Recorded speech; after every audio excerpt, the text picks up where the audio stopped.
Hello and welcome to episode 2 of Unique Formats. Today we're going to be focusing on a league of mine called the National Fantasy League. It is a 32-team dynasty lineup league. So quite a unique league. We're going to get right into it with the uniqueness report card. So we'll go ahead and get that up on stage. All right. So the first thing that we're going to look at is number of teams. Obviously, with 32 teams, it's extremely uncommon. For that reason, I gave it actually some bonus points, 10 out of 5, for a very interesting concept here. For roster size, it is only 6 starters. It is 1 running back, 2 wide receivers, 1 tight end, 1 super flex. 1 flex and 1 super flex. So you can start 1 QB, but you don't have to, essentially. You get 6 bench, so 50% of your roster is starting, which is just absurd. But that's mostly because it's a 32-teamer, so much deeper than that, and the waivers would be even more bare than they already are. 5 out of 5 on that one. For our scoring and roster settings, like I said before, it's super flex, but no QB spot. So it's essentially a 1 QB. It is tiered PPR, so 0.5 for running backs, 1 for wide receivers, and 1.5 tight end premium. You get 0.1 for every pass you complete as a QB, 0.1 for every passing first down, 6 points for a passing touchdown, 0.2 points per carry, 0.25 rushing first down, and 0.25 receiving first down. So there's a lot going on here. Because of that, I gave it 40 out of 45. It could be a little bit more unique, but it's pretty out there for sure. For special rules, I kind of skimmed over it, but there is a defense in this league. Gross, I know. I'm not the commissioner. But the special rule is that you have to bid on a defense every week and start one. And then at the end of the week, all the defenses return to the waivers. So you have to plan and try and guess which defense is going to do something, which is absurd, but whatever. I gave it 10 out of 45. It's not nothing, but that's about as strange as this one gets for special rules. So for our final grade, we got 10 out of 5 for the league size, 5 out of 5 for the roster size, just because it is a start 6 and the bench allocation is a little bit outside of the normal 35 to 45% that we are used to seeing. 40 out of 45 for scoring and roster settings. I think that there was a decent amount there. Special rules, 10 out of 45. So that leaves us with 65% unique on this final grade. Again, it's a little bit lower than the last league that we reviewed, but definitely still pretty out there. So with that being said, we are going to now look at the war tool for this league. I had to go in there and basically make a dummy league because the war machine breaks horrendously if you try to make it with a super flex but no QB. So the war machine results may be slightly skewed, as we will see, but wanted to get a good idea of this. So like I was talking about, that red line, obviously very, very high. I'd argue that if it was in here proper, you'd probably see this QB line be a little bit more in line with these other positions, because you don't have to start one. But I obviously still think that these top QBs would be very valuable. You'll notice tons of players over this 5 war. Like, having a top 10 dynasty asset is so important in this league because of how shallow the lineups are and because of how deep the league is. So like a Josh Allen can carry you to the playoffs almost single-handedly. So QBs, very important until they don't cross with the other positions. So you get to like QB 18, which is pretty absurd. You'll notice every starting QB plus one is actually above the 0 war line. So having a starting QB in this league, obviously very important, and it's pretty difficult. So because the wins, the replacement value QBs aren't starting, so they're just zeros. Obviously, you could replace a QB with a skill position player, and that would obviously make these lower end ones slightly less valuable. Wide receivers kind of above the crowd throughout, and getting almost a full war for wide receiver 50 is pretty interesting. So, I mean, we don't even know where this wide receiver line crosses. It's so flat that it probably is going well out into wide receiver 80, 90, being somewhat valuable assets. Running backs, very similar, although we do see it kind of hit its low point, kind of bottom out at 0, right around running back 50, which again, all these low end running backs do retain value in this above replacement. And then our tight ends, obviously having the best ones is pretty important. It falls off right around tight end 35. Obviously, there's normally one good tight end per team, but there's sometimes two, such as with the Packers. They've got a couple decent tight ends. So just interesting to see how those positions play out and just how far above the above the positional players QBs are in this, both because of the scoring and because of the scarcity. So with that being said, we're going to hop back over to our slideshow here. So now I want to get into kind of what my strategy was in this. So I went in and I wanted to the auction. It was an auction draft with $1,000 budget. And I went into the auction draft wanting to just have 5 players that each had 20% of my allocated resources. I was like, I can do that, right? I quickly was proven wrong. We had top QBs going for over half of the budget. We had top receivers going for 1/3 of the budget. So I had to pivot pretty quickly. As I realized this, I was getting kind of dejected. I was losing every auction. I was getting kind of dejected, and I was like, you know what? I'm going to try something different. So we're going to go into my strategy in the auction draft. And this, I probably started doing this after maybe the top 15 dynasty assets were off the board, and I hadn't gotten any of them because I was refusing to pay out for them. So we're going to go into this now. So I started trading my auction dollars for future capital. Now, obviously, the one thing we got to think about for future capital is that it is significantly less valuable individually in this league, because a first can range anywhere from the first overall pick to the 32nd overall pick, which would normally be the 308 in a 12-team league, typically.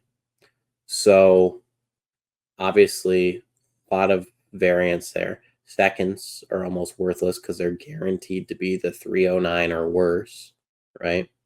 So keeping that in mind, what I was able to do is I was able to start buying firsts en masse, because individually they're not good, right? But if you have a ton of them, you're increasing the odds that one of them is good, right? Because you've got more shots at that lottery pick.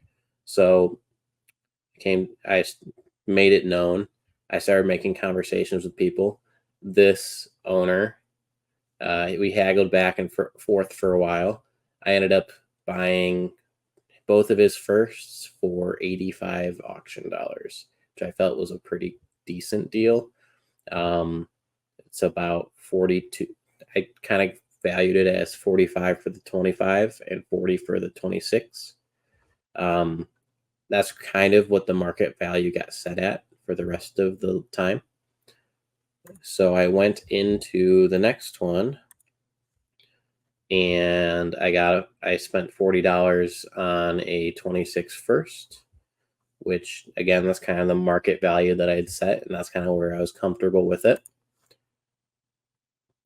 I then went to this gentleman and I ended up having to spend 90. So I spent 45 for each of his firsts. And I had to throw in 15 fab, but considering I'm not contending this year, I don't really care about fab. So I had no issues with that. I then went to this manager and I got his 25 first for 45 auction dollars and 5 fab. Which, I mean, the 5 fab is negligible and 45 is pretty much where I set the 25 first at, so that's fine. I then went to this manager. I ended up dealing with this manager quite a bit. He had been doing similar to me. He had been collecting some future capital for some auction dollars. So he actually had multiple firsts from other people. So he actually gave me 2 other people's, not his own, 25 firsts, plus a different person's 26 firsts. So I had 3 firsts from not this owner for 140, which if you break that down, 45 and 45 is 90, plus 40 is 130. So I overpaid him by about 10 compared to where the market had been set, but I felt comfortable with that. And he gave me 5 fab back because I'm an expert negotiator. So then from there, he came back almost immediately and was like, do you want to buy my 26 first? And I said, yeah, I'll buy it. And he said 40 plus my 5 fab back. And I had to laugh at him insisting on his fab back almost immediately after I got it. But I got that one at value, and I felt pretty good about that. So the next one, I had posted in the chat that I would buy any 26 first for 35 and any 25 first for 40. So I was trying to drive the price down. And I was able to get a 26 first for $37. So a little bit of a value there. Interestingly, he said that he wasn't super confident in his draft, and he's trying to get back up to $500 so he could like bid on some more value players. So I think I was able to maybe take an advantage of this manager here just slightly. Not a huge win, but a win nonetheless. On this one, I went back to the same manager who at this point had sold me 4 firsts, only one of which was his own. And he and I were haggling. He didn't want to sell his first because he was planning on tanking. But because he had already sold me so much, he decided to pivot and like try and compete. So I got him to sell me his first. He wanted more than this, and I talked him down to 53, and I asked him for a second, and he said counter 55 for the bundle. So I got 55 for $55. I got a first and a second, and the second's pretty worthless. Literally probably about $2 of auction dollar is what that's worth if I had to guess. So that was whatever, but I got another first out of it, another 25 first, which I was really hoping for. Then he came back and he's like, I don't want this other second. I'll sell it to you for fab. I was like, yeah, 15 fab. That's fine. Fab's worthless to me this season. So then this is the last trade I was able to make in the auction. And I bought, this was my last 24 auction dollars. And I just cleaned out my, I took his 2 seconds for $24. And I overpaying pretty clearly. We just talked about how they're probably worth about $2 each, so probably overpaid by about 20 auction dollars. But I was just trying to get whatever value I could, and didn't feel like drafting more players. So I couldn't get anyone else to sell me anything. So I just took the value, and so he probably won this deal, but I don't frankly care. So when we look at how I ended up, so I ended up spending 556 auction dollars and 35 fab to get 12 firsts and 4 seconds. So that gives me a nice, so I have 7 of 32 in the next 2 drafts. So the odds that at least a couple of them are even just top 10, right? Mine are just about guaranteed to be 101, at least for the 25 year, because the only player that I drafted of any consequence was Joe Burrow for 44% of my budget, which felt gross, but I had decided I was going to have my elite QB and nothing else, and I was just going to spend the rest of it on picks. So that's what I did. Now, I wanted to go to our dynasty daddy. So we'll go here. So as a result, I think you can tell which one is me. I've got all of this draft capital, and I think that dynasty daddy, because it's not built for 32 team leagues, is overvaluing this draft capital. It makes me look significantly higher than the rest of them, but I would wager that I'm probably at least in this range, right, where I'm even with the next best manager, just because I have so much. So I wanted to go over the top 3-ish overall ranks according to Dynasty Daddy, and kind of look at how they approached the draft, and then we'll look at the top 5 starters. So number 1, me, I've got Joe Burrow holding down my QB room, and then the rest of this is all waiver wire, just nothings. So I spent no capital on anything. I just picked up whoever I could get off of waiver wires. I'm very clearly not contending this year, but I've got so much draft capital, I think I can rebound in the next year or 2 to be a true dynasty. So, and like we talked about, we don't have to go into mine. The only person I spent any amount of auction dollars on was Joe Burrow, and I spent 44% of my budget on him. The next best team has CJ Stroud. No one in their running back room. Rashee Rice and Leggett kind of anchoring their wide receiver room. Kincaid for his tight end, and then a lot of draft capital. So realistically, I mean, it's starter value of 30. He's got a great QB, a great tight end, and some upside shots at wide receiver. I want to look at his draft allocation. So we were looking for Yabu Drew. And so he only drafted these 4 players. This is a draft pick. I did not look and see which one it was, but $35, I'm willing to bet that is a second rounder. Not very important. So he spent 48% of his budget on CJ Stroud, arguably a top 5 dynasty QB, depending on who you talk to, but that's a lot. I mean, it's more than I spent for Burrow, and I think that Burrow and Stroud are comparable, right? Kincaid at 221. Kincaid probably a top 3 tight end. You'll notice some other ones like Hawkinson a little bit less. This guy got a great deal on Evan Ingram, great deal on Travis Kelce over here. I want to look at Sam Laporta, 326, and Trey McBride, 279. So he did go for less than his cohorts. So I think he got a pretty good deal on Kincaid here. And then Rashee Rice is his only real receiver that he drafted. I think this pick ended up being Leggett. So, I mean, $35 for Leggett, I think that's a pretty good steal. 201 for Rice. This was pre-Rice debacles. So obviously probably a little bit more inflated than it would be now, but going right around a little bit higher than Tank Dell, a little bit lower than Michael Pittman. It feels about right for the time. Obviously, looking back, it's not great.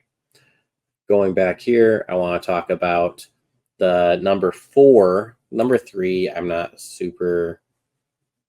I think they're being buoyed by having some rookie receivers. Like, I don't think this is a top wide receiver room in the league, so we're going to just not talk about them, especially their best QB is Aiden O'Connell. But this fourth team, I actually really like how he went about this. So he has Anthony Richard, high upside elite QB. Nothing in his running back room, but that's totally fine for someone who's not competing. No tight ends. I imagine he'll probably pick one up off of waivers at some point, but really it doesn't matter that much. I really like his wide receiver room. So he drafted a few picks, got Rome Odunze, Brian Thomas Jr., Adonai Mitchell. So this is how he spent pretty much all of his auction dollars aside from Anthony Richardson. So, and he also traded for a few first rounders at some point. So A-Rich, 3 promising young receivers, and some draft capital. So if we go to, what was his name? Rock Island Rabbits, J.C. Wickland. So he's got Anthony Richard, 43% of his budget. These 3 picks probably became those 3 rookies. And it looks like he did draft Tank Dell with 19% of his budget, but it looks like he's traded him away in the months since. So honestly, I don't mind this draft as like a productive struggle kind of drafter, where he drafted 3 decently strong picks. These are, top 15 picks, these 2 at least, and then a top 10 QB and a top 15, 20 wide receiver. Definitely worthy of that 4th starter overall. Now, I'm going to switch it over to the starters, and I think this team is going to kill it. This team should win this year. If it doesn't, he's done it poorly. Aaron Rodgers and Daniel Jones, just absurd that he has 2 starting QBs. If Aaron Rodgers is anything, probably great. Derrick Henry to hold down his 1 running back spot. Amon-Ra St. Brown and A.J. Brown, best wide receiver room in the league. I know we saw that other one with Garrett Wilson. This is better. Mike Williams is a decent flex option. Travis Kelce, obviously a very good tight end. So looking at what he did, he spent just $76, 7% of his budget on Aaron Rodgers and another 7% on Daniel Jones. So 14% on his QB room. And it's a strong QB room as far as I'm concerned for a contender. Obviously no elite talent here, but he's trying to win the pot, and I can't fault him for it. Spend 37% of his budget on Amon-Ra St. Brown, another 32% on AJ Brown. The gap between them isn't quite as much as you would expect. What's really disgusting, if you look over here, Justin Jefferson went for $352. So St. Brown actually went for more money than Justin Jefferson, just because Justin Jefferson was drafted sooner than Amon-Ra St. Brown, and the market really hadn't been set. If we look for Jamar Chase, $366, also less expensive than St. Brown, and CeeDee Lamb, $362, also less expensive than Amon-Ra St. Brown. So it's really quite gross that he spent this amount of money, but I understand doing it. Derrick Henry, 102, great value for what should be a hammer running back. The rest, and he got a lot of like cheap, maybe this will pay off bets, like Mac Jones for $1. You don't hate that, right? If if T-Law goes down, he might get a chance to flip him or maybe start him in lieu of these often injured quarterbacks. So definitely worthy of that #1 starter rank. Looking at the #2 team, we got Kyler Murray, so obviously a hammer, and then Michael Penix, who's kind of a nice upside play that he got. He's got the #1 running back room in the league with Bijan and Devon Achane. Now you can only start one running back in this league, so he's definitely going to be flexing one of these every week. So keeping that in mind, Nico Collins will be the wide receiver 1. Pop Douglas is wide receiver 2. Not super strong, but Nico Collins is a top 15 wide receiver, and Pop Douglas has some breakout potential. And then his tight end room is a little funky, but Colby Parkinson and Taysom Hill, he should be able to piece something together, right? No draft capital, period. This is the gentleman that I did several trades with. I kind of cleaned out his house. But I mean, I very much like his team. If we go look at his team on here, how did he draft? Mark Russell. So he spent 25% of his budget on Bijan, another 23% on Devon Achane. Kyler for 38% of your budget is really not that bad, considering what similar QBs went for. I think he really came away well with that. This 117 and 93, I imagine one of these was Michael Penix, and then the other one was Braylon Allen by the looks of it. So probably Michael Penix 117, Braylon Allen 93, sure. He did end up trading away Aiden O'Connell. We'll talk about that later. But also Aiden O'Connell for $3 is absurd. But a little bit of wasted money on Darren Waller, but who could have seen that coming? But really just a pretty solid room where you must have gotten Nico in a trade, is what I'm seeing. Probably traded Nico for some combination of Aiden O'Connell. Should be interesting to look into. But yeah, this is it's a solid squad. This one is so interesting to me. So this guy does not have a QB, period, but he is the 3rd ranked starters because he's got Ramondre, will be his RB1. He's got DK and T. Higgins, probably be his 2 starting wide receivers. He's got Mark Andrews for his tight end, and David Njoku probably will play as his flex. And then you're just looking for someone to put in that super flex, which is really rough not having a QB. But if Rasheen Ali is anything, if Miles Sanders is anything, Jalen McMillan is anything, he's got some options here. So looking at how S. Johnson 2 spent his money. So 112% on Ramondre, 19% on Higgins, 24% on Metcalf, 20% on Andrews, 11% on Njoku, 4% on Kendre. So he really just spread his money out kind of evenly. He took some small bets here. He just has he kind of did what I was saying I wanted to do, is have 5 hammers that are all about $200. But obviously these are not hammers, right? These are just threshold guys. Ramondre, Higgins, Metcalf, Andrews, and Njoku. Andrews and Njoku, you can argue are hammers at the tight end position, but how impactful are tight ends in a 1.5 premium league?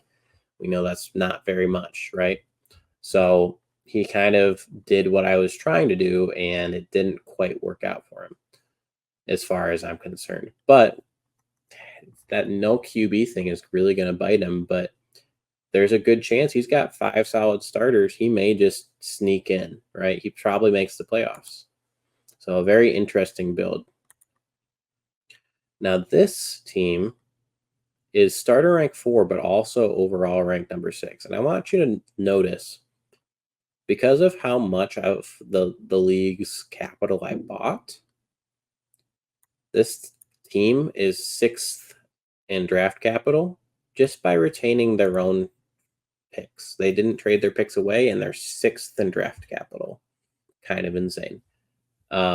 Geno Smith holding down the QB room, nothing to write home about, but we know that having that QB is valuable. James Cook, obviously a good RB1. Dobbins, might sneak in there at some point, and maybe if he comes back, could be a high upside play. We'll see what he paid for him. Jalen Waddle, Devontae Smith, and JSN. Pretty good young wide receiver room. I think well worthy of this, rank 3 wide receiver room. So these 3 are probably going to be your 2 wide receivers in your flex, which is why James Cook is your running back and J.K. Dobbins doesn't have a star by him. And then Dalton Schultz, a decent tight end, right? He's carrying a lot of value at tight end that he does not need to. If I were him, I would probably cut some of them. See if I can consolidate some of them into something, right?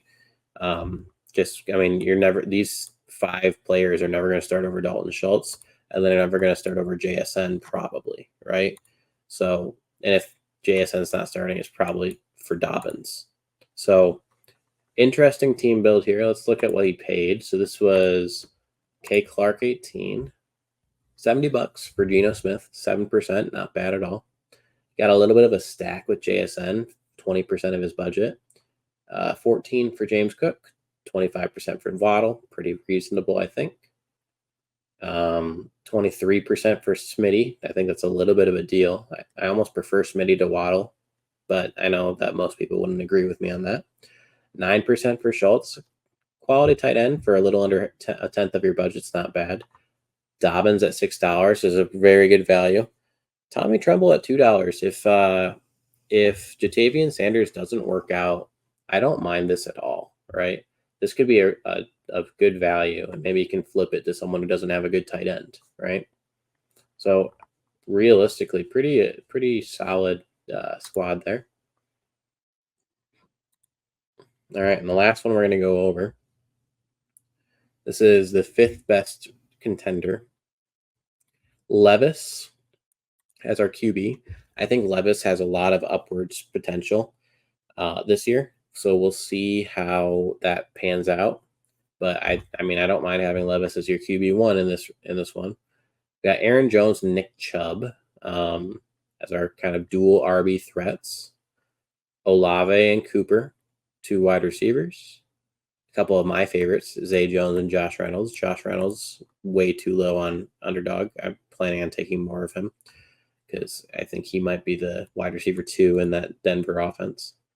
TJ Hawkinson, Tyler Conklin, Tyler Higbee. So obviously Hawkinson is out for the first bit of the season, but Conklin's no slouch. Same deal as before, just has their own picks and it has 5th draft capital. So if we go and look at T. Aaron's, he spent 18% on Levis. Don't mind that. 20% on Hawkinson. Might be a little bit of an overpay, but Hawkinson's a good player. 24% on Olave. Yep, that's about right. Less than Waddle, interestingly. I'd probably play more for Olave, personally. 12.5% for both Amari Cooper and Aaron Jones. 4% for Nick Chubb. Not bad. Definitely more than I might have paid, but if he comes back and plays well, then that probably pays off. Very interesting to see kind of next to Singletary. I'll take Singletary at $41, way ahead of $41 Nick Chubb. 3% Tyler Conklin, pretty good. Josh Reynolds had some respect on his name, 1.6%. Zay Jones, 1.4%. Smash Pirine, 0.02%, that $2 there. Probably worth the $2, especially because he'd probably have a role. But, another one of those teams where, their best assets, Chris Olave and Hawkinson. And does that carry you to a team? It might in a 32-teamer. So we'll have to see. So that's the last one we're going to go over there. So now we're going to go back to PowerPoint. Handy dandy. And I want to talk about some trades that I've gotten some offers since the auction. So during the rookie draft, we had this offer for me to take the 118 in exchange for 2 26 firsts. Now, we kind of discussed that 26 firsts are not as, or firsts in general in this league are not as valuable. I think this trade is somewhat reasonable, right? But just not, I wasn't really interested in moving 2 firsts. I mean, the whole bet that I'm making is off of volume. And for the 206, it just wasn't interesting for me, right? Because I'm making the bet that those 2 picks are going to be higher than the 206. Probably only one of them is, but if one of them is, then why would I do this deal, right? So this was a fairly easy one for me to decline. And then I've had a couple of offers since then, since the rookie draft. So the first one I got was this trade, this 3-person trade proposed by Mark Russell here. Realistically, looking back at it, I think that I probably could have done this trade and been pretty happy with it, turning a first into a first, a second, and Aiden O'Connell, and a little bit of fab, right? I was interested in the trade enough to counter it. You'll see the counter right next to it. I tried to get Penix off of him instead of AOC. He did not go for that. He immediately rejected it. I was interested to see that he was like so interested in getting Leggett that he was willing to trade away 3 players, a first and a second. I don't know if he ended up getting Leggett, but it was very interesting to me. I know he ended up trading away Aiden O'Connell to someone else. If he hadn't, as I was putting this together, I was thinking about, would I go and send that offer again? I think the answer is yes, I would. I would try and get this done, but I don't think that it was possible anymore. And then fairly recently, someone tried to come and get Joe Burrow away from me for Bryce Young, Jonathan Mingo, and a 27 first. On the face of it, if this was a 12-team, like start 14, I'd consider it, right? Start 14 so that it's like, so that Mingo is relevant and that first is more relevant, right? I think the biggest issue with this trade was just that, as we saw on that war graph, I mean, Joe Burrow is far going to outscore Bryce Young in terms of, the wins above replacement. So, and there's just no point, right? If Bryce Young breaks out, that's all well and fine. I think his best case scenario is Joe Burrow. So I don't want to give up my known Joe Burrow for a potential Joe Burrow that could also be a bust with a wide receiver we know is pretty bad and a first 3 years from now, right? So that's why I didn't take that one. Another pretty easy one for me to reject. So I wanted to look now at the what my roster looks like. So I'm going to make myself a little bit smaller so you can see. So you'll see in my starting lineup, I've got Joe Burrow and a bunch of waiver wire players, all of whom are projected points. I'm very proud of that. But I should lose every match, hopefully this season, and that's the goal, right? I don't want to be winning things and tanking my own draft pick.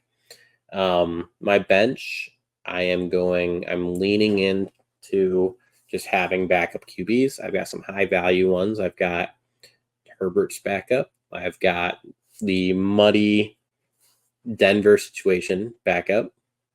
I've got Aaron Rodgers backup, and I've got Bryce Young's backup. So, plus I've got some rookie backups in there too, who are probably third stringers. But hey, the goal being, if any of them turn into anything, I can immediately flip them for a first. Remembering that in this league, QBs that start are super valuable, and firsts are super invaluable. That's not the right word. Very not valuable, right? Theoretically, I should be able to flip one of those guys in season for a first if they become relevant, hopefully. So, especially if it's to a contender with, like, if if the Bo Nix team is doing well, if the Justin Herbert team is doing well, if the Aaron Rodgers team is doing well. We just looked at that team, right? The Aaron Rodgers team actually is a pretty solid squad. Now they're probably not as likely to do it because they've got Daniel Jones as their backup, right? But there's a real chance that Aaron Rodgers doesn't start or goes down or any of those scenarios there. And then you look on the right, and I've got plenty of shots at some top draft capital. So the idea is hopefully my QB room is where it needs to be, and I can draft a top 5 rookie running back next year, a top 5 rookie wide receiver next year, maybe a tight end. If I can turn 2 or 3 of those firsts into starters on my team, which would not be difficult, right? My starters are not good. Then I can go into competing in my second year. And so that was kind of the idea, is punting this first year to try and get a sizable lead on the rest of the league going into my second year. So with that being said, we'll definitely do another episode on this league as like in the season, right? As those draft picks start to become more clear, and see how the season is shaping up, right? Trying to see, which of those picks are going to be top 10, which of those are going to be bottom 5, right? These are very important things to know. So look forward to that episode towards the end of the season when those draft picks start shaping up to where they're going to end up. And until then, well, not until then, until next time, this has been Unique Formats.